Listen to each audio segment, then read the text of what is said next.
สวัสดีค่ะ Welcome to Hot Thai Kitchen. I haven't made fried rice for quite a while on the show, so I thought it's about time I make another one. So I wanted to use a non-Thai vegetable and incorporate it into a Thai dish. So I'm going to make a chicken and kale fried rice. And you know, kale is trendy right now, so I thought I'd better use it before it goes out of style. So let's get started. So I am using chicken because it was in my fridge, so you can use whatever protein that you have. I'm using chicken breast today, just cut up into small bite-sized pieces. That's the thing about fried rice. You don't want big honking pieces. You want everything to be able to fit on your spoon. We have to flavor our chicken, because I find when people make fried rice and stir fries, the chicken or whatever protein sometimes gets underappreciated and they don't get the seasoning they deserve. So I'm just putting in a little bit of Golden Mountain sauce, which is just a different kind of soy sauce. You can just use soy sauce if you'd like. And I'm also going to add a little bit of sugar. You won't taste the sweetness, but your chicken will just taste that much better. All right, let's look at the kale. So I'm using lacinato kale today, and of course you can use other kinds of kale as well. I just like lacinato kale because the leaves are flat and it's so much easier to clean. I want to separate the leaf and the stem because the stem will take a little longer to cook, whereas the leaf will be very quickly, so I want to throw the leaves in just at the end. There you go. So you want to add a little spiciness to this, and you can of course just add chili flakes or fresh chilies. But what I did was I took 2 dry chilies, I removed the seeds, so that way I can add more of the chilies without the heat, and then I just chop it up, and there's my homemade reduced heat chili flakes. Now the sauce. Soy sauce. Now this is Thai soy sauce, but you can use other kinds of soy sauce, not a problem. Equal parts fish sauce. I love fish sauce in fried rice, and you can of course do oyster sauce instead, but there's something about fish sauce in fried rice. It just makes it Thai. I also have some black soy sauce, which I'm not going to add right now. I'm going to add it later as I am cooking so that I can control how dark I want it to be, and I think I am ready to cook. I've got my wok here. A little bit of oil, and my little trick with fried rice is I always cook the protein separately, and that way I can control exactly how done my chicken is, so I'm not at the mercy of always the rice done and then I overcook my chicken and all that whole deal. I'm gonna go in with the chicken, spread that out, give it some time to sear, get a little bit of browning, and browning means flavor, that's why we want to do that. And the sugar that we added also is going to help the chicken brown a little bit more. So I'm checking to see I've got some browning going on. Now I'm going to toss it, and I'm just going to cook this until the chicken is done. And this way I'm also flavoring the pan with all that caramelization on the chicken, so that will flavor the rice. Smells good. Turn this off, remove the chicken, put it into a bowl.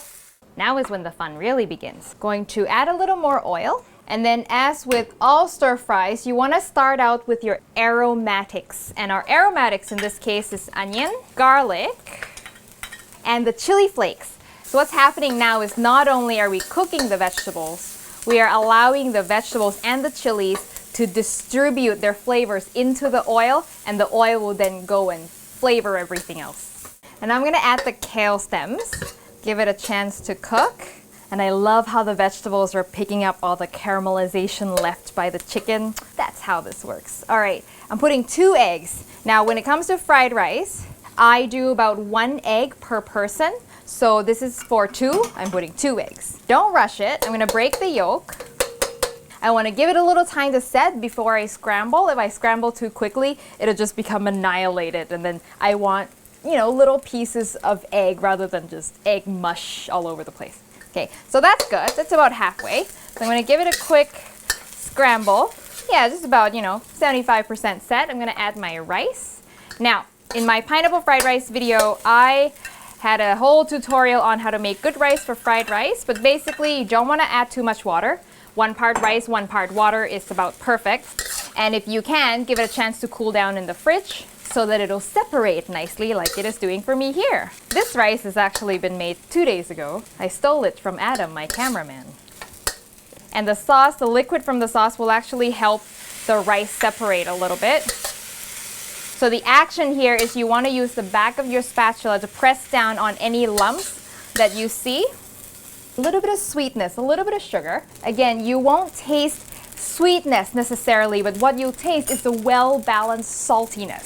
And that's why Thai food is so good. It's so addictive because you've got just the perfect combo of salty and just a hint of sweetness. Okay, now I'm going to add my secret sauce. Not so secret, my black soy sauce. It's not very salty. It's actually got some molasses in it, so it's got that nice rich molasses flavor. But what it does do is add a little color. You can also substitute other kinds of dark soy sauce. Ooh, almost done. So now most of my rice is separated. I don't have any lumps of white rice anywhere. I am going to add my kale leaves. Somewhat should be white pepper, but I forgot my white pepper, so we're gonna go with black pepper.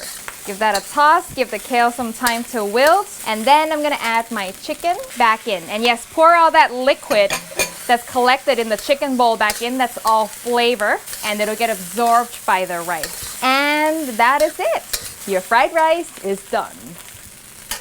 Now, I got the idea for this dish from a traditional Thai fried rice called Khao Phat Kana Pla Kem. And it's basically fried rice with Chinese broccoli and salted fish. Now, salted fish is hard to find here, so I just use chicken with a salty marinade. And instead of Chinese broccoli, I'm using kale, but that's where the inspiration sort of came from. And there's something about fried rice in a bowl. It's just so homey and cozy looking. Now, when you go to Thailand, you're gonna see a lot of times they serve you a piece of lime with your fried rice. Use it, okay? That is not garnish. It's gonna be that bright citrusy lift, really adds a touch of freshness. For extra freshness, I'm also going to do some chopped cilantro on top, and trust me, this makes a big difference because right now we don't have anything fresh in this fried rice. Everything is cooked, so that is gonna be the cherry on the fried rice sundae. Squeeze a lime always. I'm so hungry. This is very exciting.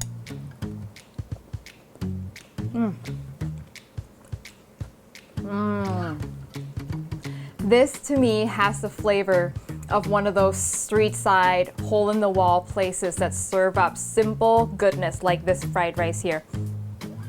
It's salty, spicy, but well balanced by that little touch of sweetness that we added, and that squeeze of lime really freshens everything up. I hope you give this a try. I mean, this is weeknight dinner material right here. So easy, so fast, and guaranteed everybody in your family is gonna love it. And if they don't, write me. I'll talk to them. And as always, the recipe is on hotthaikitchen.com. Send me a photo when you make it, Facebook, Twitter, or Instagram, and I will see you next time for your next delicious Thai meal.